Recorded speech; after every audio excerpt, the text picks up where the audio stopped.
अब मैंने तो भगवान से मेरी सेटिंग है जी, भगवान से मैंने सेटिंग कर रखी है कि इस पृथ्वी से मेरे को तब तक मौत नहीं आएगी जब मैं अपने भारत को दुनिया का नंबर 1 देश जब तक मैं ना देख लूं।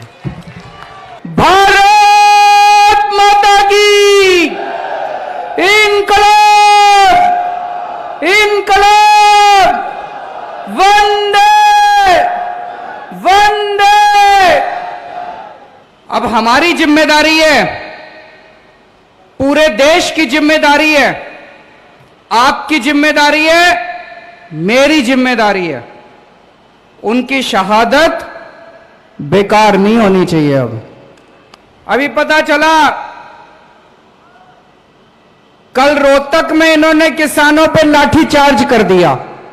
जिस देश के अंदर किसानों का सम्मान नहीं है वो देश कभी प्रगति नहीं कर सकता। दोस्तों, जब केंद्र सरकार ने तीनों काले कानून पास करे, सारा देश आपके साथ है। ये मीडिया वाले दिखाएं ना दिखाएं, चिंता मत करना। कोई कुछ भी कहे, चिंता मत करना। मैं तो आम आदमी से जुड़ा हुआ हूं। सारा देश आपके साथ है, सारे देश के किसान आपके साथ हैं। धमकी भी दी उन्होंने मेरे को, तुम्हारी पावर खत्म कर देंगे, ये कर देंगे, वो कर देंगे। जो आदमी किसान आंदोलन के साथ है वो देशभक्त है, और जो आदमी किसान आंदोलन के खिलाफ है वो गद्दार है, वो देश का गद्दार है।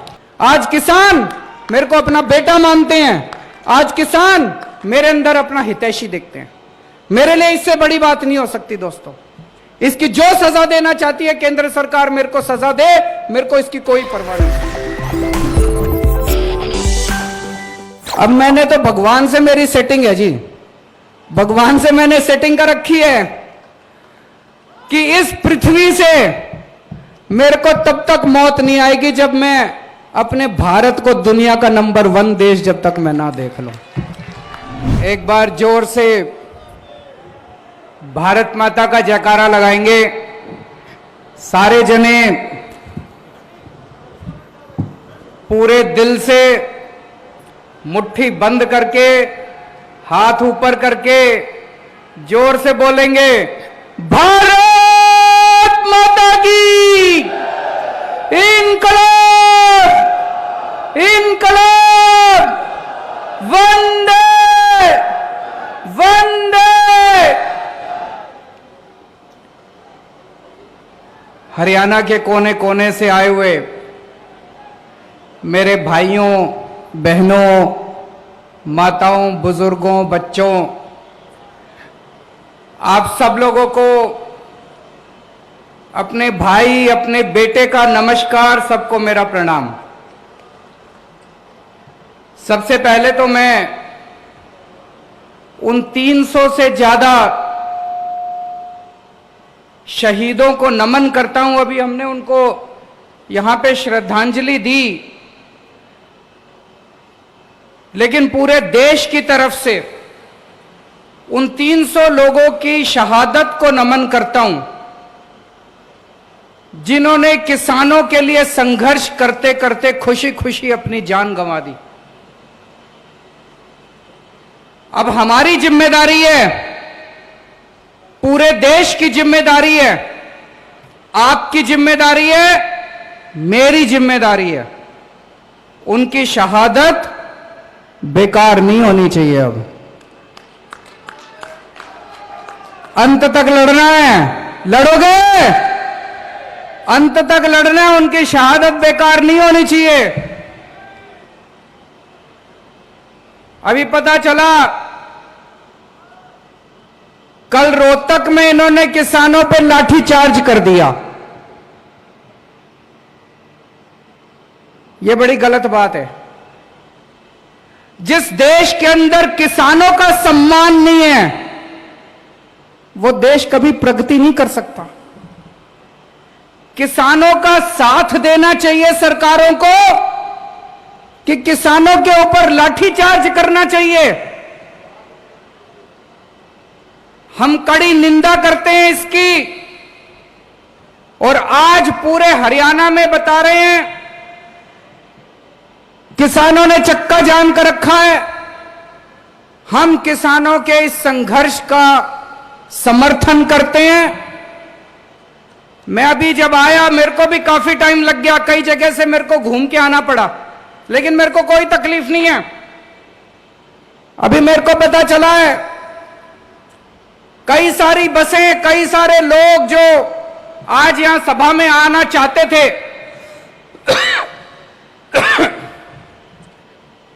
वो जगह जगह चक्का जाम में फंसे हुए हैं। मैं उनसे माफी मांगना चाहता हूं कि हमें अब ये सभा शुरू करनी पड़ी, नहीं तो कई लोग जो 11 बजे के आके बैठे हैं उनको भी वापस जाना था। मैं तो आज आप ही के लिए आया था, आप कहते तो पूरा दिन भी रुक जाता उनके लिए, लेकिन मेरे को पता चला कि कुछ लोग अब जाने लग गए, तो मुझे लगा कि आपसे बातचीत करते हैं। उन लोगों से मैं माफी चाहता हूं जो लोग जाम में फंसे हुए हैं और अभी पहुंचने में असमर्थ हैं। दोस्तों, जब केंद्र सरकार ने तीनों काले कानून पास करे, पूरे देश के किसान दुखी हो गए, पूरे देश के। लेकिन सारे किसान ये सोच रहे थे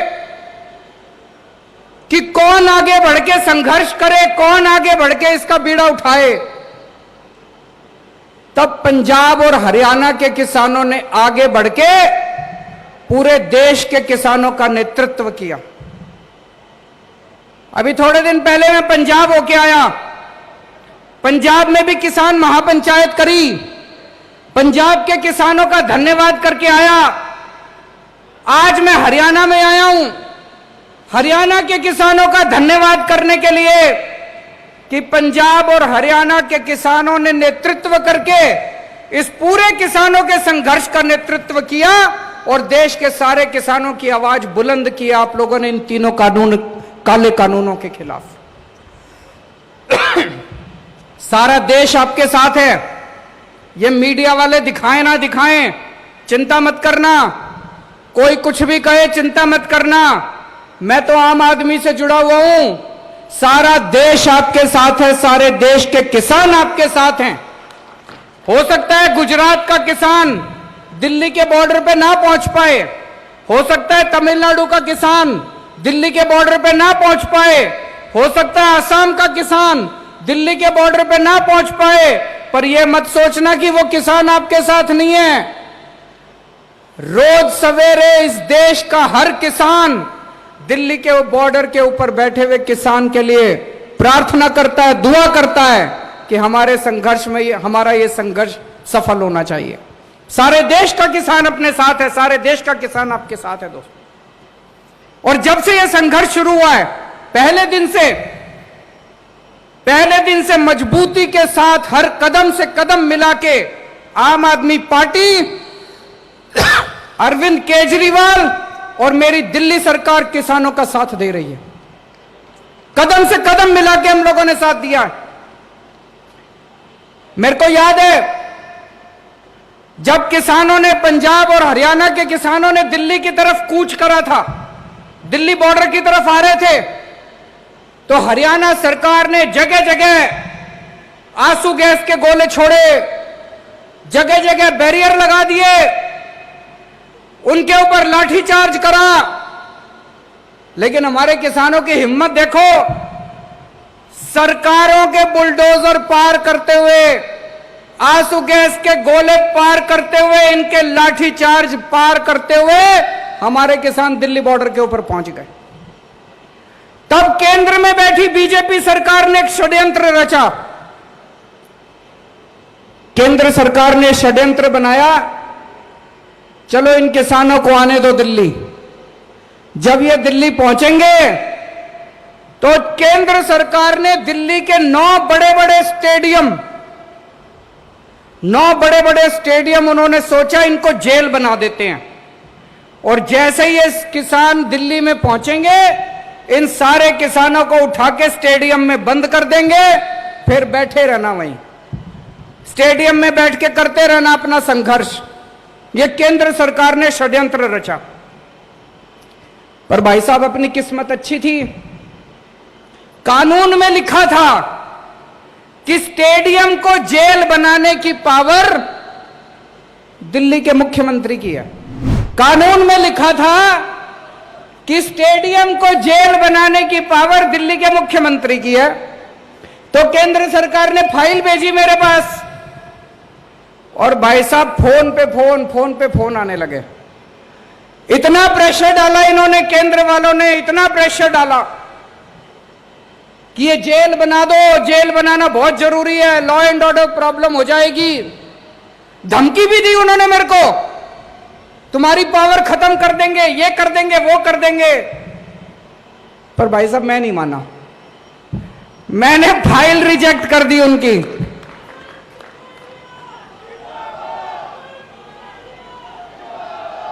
मैंने फाइल पे लिख दिया कि किसानों का आंदोलन सही है, किसानों की मांगे जायज हैं, किसानों की मांगे तुरंत मानी जाएं, और दिल्ली पुलिस का यह प्रस्ताव कि दिल्ली के स्टेडियम जेल बनाए जाएं, यह प्रस्ताव खारिज किया जाता है। और मैंने फाइल उनकी वापस भेज दी।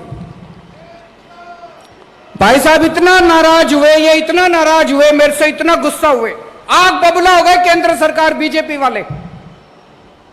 फिर मैंने अपने सारे विधायकों को बोला, अपने सारे सांसदों को, कि बॉर्डर पे जाओ, किसान बैठे हैं, उनकी जाके सेवा करो, आम आदमी की तरह, आम आदमी की तरह जाना, टोपी पहन के मत जाना, झंडा लेके मत जाना, केजरीवाल का नाम मत लेना, आम आदमी पार्टी का नाम मत लेना, अपने को राजनीति नहीं करनी, बॉर्डर पे जाओ, किसानों की सेवा करो। हमने लंगर लगवाए, दिल्ली सरकार की तरफ से पानी का इंतजाम करा, टॉयलेट का इंतजाम करा। एक दिन कुछ किसान भाई आए मेरे पास, बोले जी वहां पे सिग्नल कमजोर है, घर पे बात नहीं हो पाती, गांव में बात नहीं हो पाती। हमने सरकार की तरफ से वहां पे वाईफाई का भी, फ्री वाईफाई का इंतजाम कर दिया वहां पे बॉर्डर के ऊपर। जो हम कर सकते थे हमारे हाथ में था, सब कुछ करा जी। और जिस दिन राकेश टिकैत भाई साहब के साथ वो हादसा हुआ, जिस दिन राकेश टिकैत 28 तारीख थी मेरे ख्याल से, 28 या 29 जनवरी की शाम थी, मैंने टीवी खोला, मैंने देखा राकेश टिकैत भाई साहब, उनकी आंखों में आंसू है, वो टीवी पे रो रहे थे। मेरे से रहा नहीं गया। पहले संजय सिंह जी को मैंने कहा, संजय सिंह ने उनको फोन करा, फिर मैंने राकेश टिकैत जी को फोन करा, मेरी उनसे फोन पे सीधी बात हुई। मैंने राकेश टिकैत जी को कहा, मैंने कहा भाई साहब आप दिल कमजोर करोगे तो फिर कुछ नहीं बचेगा, आप अपना दिल ठाडा करो, आप अपना दिल कमजोर मत करो, हम सारे आपके साथ हैं, सारा देश आपके साथ है, बताओ आपको क्या चाहिए। बोले जी ये योगी सरकार ने हमारी बिजली बंद कर दी, योगी सरकार ने हमारा पानी बंद कर दिया, योगी सरकार ने हमारे टॉयलेट बंद कर दिए। मैंने कहा चिंता मत करो, 1 घंटा दो, 1 घंटे के अंदर आपके लिए मैं भिजवाता हूं दिल्ली से। 1 घंटे के अंदर हमने जनरेटर भिजवा दिए, बिजली का इंतजाम कर दिया, टॉयलेट का इंतजाम कर दिया, पानी का इंतजाम कर दिया, सारा इंतजाम कर दिया। और मुझे बड़ी खुशी है कि आज भी किसान आंदोलन 4 महीने के बाद जिंदा है। अभी भी वो कुछ नहीं कर पाए, इसी वजह से वो इतने परेशान हो रहे हैं मेरे से, इसी वजह से इतने नाराज हो रहे हैं। और अब वो संसद के अंदर एक बिल लेके आए हैं केजरीवाल को सजा देने के लिए। बहुत बड़ा खामियाजा भुगता है हमने, किसान आंदोलन का समर्थन करने के लिए वो अब हमें सजा दे रहे हैं। वो एक कानून लेके आए, कानून पास कर दिया संसद ने कि दिल्ली के अंदर चुनी हुई सरकार, चुने हुए मुख्यमंत्री की कोई पावर नहीं होगी, सारी पावर लेफ्टिनेंट गवर्नर की। भाई साहब इसलिए आजादी की लड़ाई लड़ी थी क्या? आजादी की लड़ाई लड़ी थी कि देश आजाद होएगा, जनता की ताकत होएगी, जनता वोट डालेगी, वोट डाल के अपनी सरकार चुनेगी, सरकार जनता के लिए काम करेगी। अरे ये कैसा कानून कि जिस सरकार को जनता ने 70 में से 62 सीट दी, 70 में से एक बारी 67 सीट दी। उस सरकार की कोई पावर नहीं और तुम्हारे लेफ्टिनेंट गवर्नर की सारी पावर। संसद के अंदर जब ये बिल पे चर्चा हो रही थी, सुशील गुप्ता जी वहीं बैठे थे संसद में, बीजेपी के एक एक सांसद ने खड़े होकर बोला केजरीवाल ने किसानों का समर्थन किया था, इसलिए केजरीवाल को सजा दे रहे हैं हम लोग। सुन लेना आप YouTube के ऊपर, सोशल मीडिया पे सुन लेना इनके बीजेपी वालों के भाषण। बीजेपी वाले संसद में खुलेआम बोल रहे थे, चैलेंज कर रहे थे कि दिल्ली के मुख्यमंत्री ने किसानों का समर्थन क्यों करा। दिल्ली के मुख्यमंत्री ने किसान आंदोलन का समर्थन करा, इसलिए केजरीवाल को यह सजा दी जा रही है। मैं उनको कहना चाहता हूं, हमारे 300 किसान भाइयों ने शहादत दे दी, अपनी जान दे दी। इस किसान आंदोलन के लिए अगर केजरीवाल की जान भी चली जाए,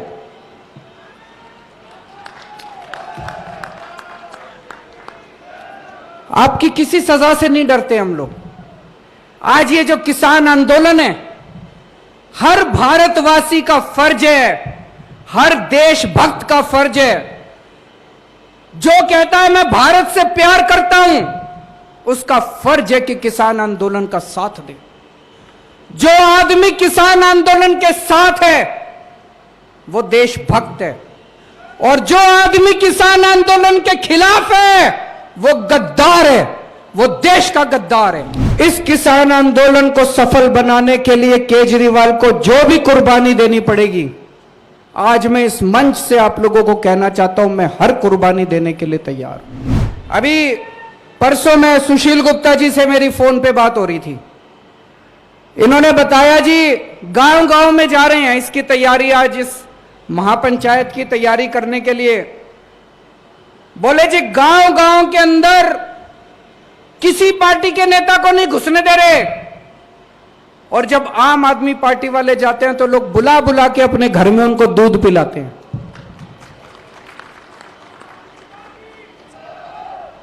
जिन गांव के अंदर दूसरी पार्टी के नेताओं का घुसना मना है, जिन इलाकों के अंदर दूसरी पार्टी के नेताओं को दौड़ा दौड़ा के भगाया जा रहा है, वहां पे आज आम आदमी पार्टी के कार्यकर्ता को इज्जत बख्शी जा रही है।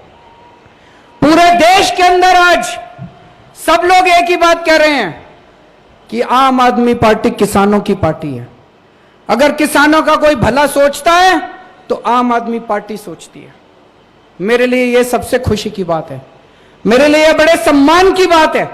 इससे बड़ा मेरे को और मेडल नहीं चाहिए कि आज किसान मेरे को अपना छोटा भाई मानते हैं, आज किसान मेरे को अपना बेटा मानते हैं, आज किसान मेरे अंदर अपना हितैषी देखते हैं। मेरे लिए इससे बड़ी बात नहीं हो सकती दोस्तों। इसकी जो सजा देना चाहती है केंद्र सरकार, मेरे को सजा दे, मेरे को इसकी कोई परवाह नहीं है।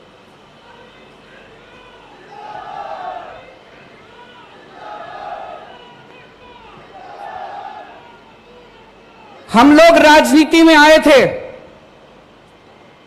जनता की सेवा करने के लिए, हम लोग राजनीति में आए हैं देश की सेवा करने के लिए।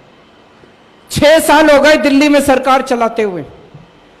6 साल में आप लोग भी जानते हो कि खूब काम किए हैं दिल्ली के अंदर। स्कूल बनवाए हैं, अस्पताल बनवाए हैं, दिल्ली में बिजली मुफ्त हो रही है, पानी मुफ्त हो रहा है, महिलाओं की बसों का में किराया नहीं लगता। औरत अगर महिला बस में सफर करे उसका किराया नहीं लगता। खूब सड़कें बन रही हैं, खूब विकास हो रहा है दिल्ली के अंदर। आप तो जाते रहते हो दिल्ली, आपको पता होगा। और इन 6 साल में जब हम लोग दिल्ली का विकास कर रहे थे, बीजेपी वाले हर 6-7 महीने में कुछ ना कुछ अड़ंगा अड़ा के हमारी शक्तियां छीनते रहते हैं, शक्तियां छीनते रहते हैं। मैं बीजेपी वालों को कहना चाहता हूं, तुम्हारे पास तो खूब शक्तियां हो गई। अब बीजेपी तो इस देश की सबसे शक्तिशाली पार्टी है। केंद्र में भी उनकी सरकार, कितने सारे राज्यों में भी उनकी सरकार। इतनी सारी शक्तियां होने के बावजूद केजरीवाल ने दिल्ली में इतने स्कूल बनवा दिए, बीजेपी ने पूरे देश में मिलके एक स्कूल नहीं बनवाया, एक कॉलेज नहीं बनवाया, एक अस्पताल नहीं बनवाया। बता दो जी, बनवाया हो तो? आप इतने जने आ रहे हो पूरे हरियाणा के कोने कोने से, आपके जिले में या आपके गांव में, आपके मोहल्ले में कोई स्कूल बनवाया हो? इन्होंने बंद जरूर करा दिए, कई स्कूल बंद करा दिए इन्होंने। गलत तो नहीं कह रहा भाई साहब? एक स्कूल नहीं बना। इतनी शक्तियां इनके पास, अपार शक्तियां, अपार साधन इनके पास, इतनी शक्तियां, इतनी सारी शक्तियां इन्होंने मेरी भी छीन ली। फिर भी इनसे एक स्कूल नहीं बना, एक अस्पताल नहीं बना, एक कॉलेज नहीं बना। मैं इनको कहना चाहता हूं, बीजेपी वालों को, स्कूल और अस्पताल बनाने के लिए, जनता की सेवा करने के लिए शक्तियों की जरूरत नहीं होती, नीयत की जरूरत होती है। तुम्हारे पास शक्तियां तो बहुत है, तुम्हारी नीयत खराब है। केजरीवाल के पास शक्तियां नहीं है, हमारी नीयत साफ है। तुम हमारी जितनी मर्जी शक्तियां छीन लो, ये दिल्ली के अंदर स्कूल बने थे और बनते रहेंगे, दिल्ली के अंदर अस्पताल बने थे और बनते रहेंगे। दिल्ली बदल के दिखा दी 5 साल में। 5 साल पहले दिल्ली का बुरा हाल था, आज दिल्ली की जनता इतनी खुश है और इतना प्यार करती है। पिछली बार 67 सीट दी थी, इस बार 62 सीट दी है। दिल्ली बदल के दिखाई है। अब मैंने तो भगवान से मेरी सेटिंग है जी, भगवान से मैंने सेटिंग कर रखी है कि इस पृथ्वी से मेरे को तब तक मौत नहीं आएगी जब मैं अपने भारत को दुनिया का नंबर 1 देश जब तक मैं ना देख लूं।